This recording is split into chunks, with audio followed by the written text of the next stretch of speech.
Resita karon guys.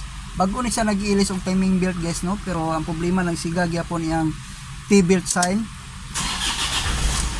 So nakita nyo guys no, nagsiga gyapon. So atong i-reset. So pindot lang ta si binsikan guys, kani nga buto no.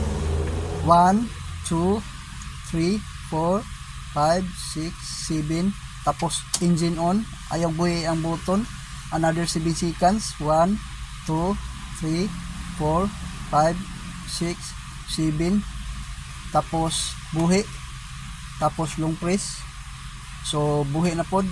So pindot ta og kanapulo. 1 2 3 4 5 6 7 8 9 10, tapos long press no. So tapos pindot na sad. 1 2 3 4 5 6 7 8 9 10, tapos pindot no, pabuton na tumawa ang T-belt. So nawala na guys, oh nawala na.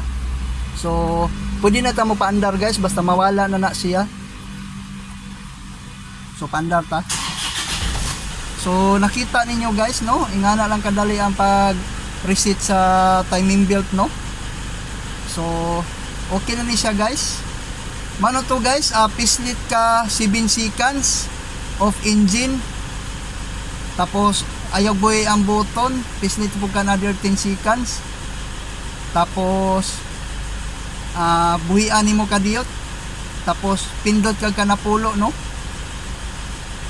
Hindi ka naman sa napulo, long press ka. Tapos pindot na sag ka. Taman 18.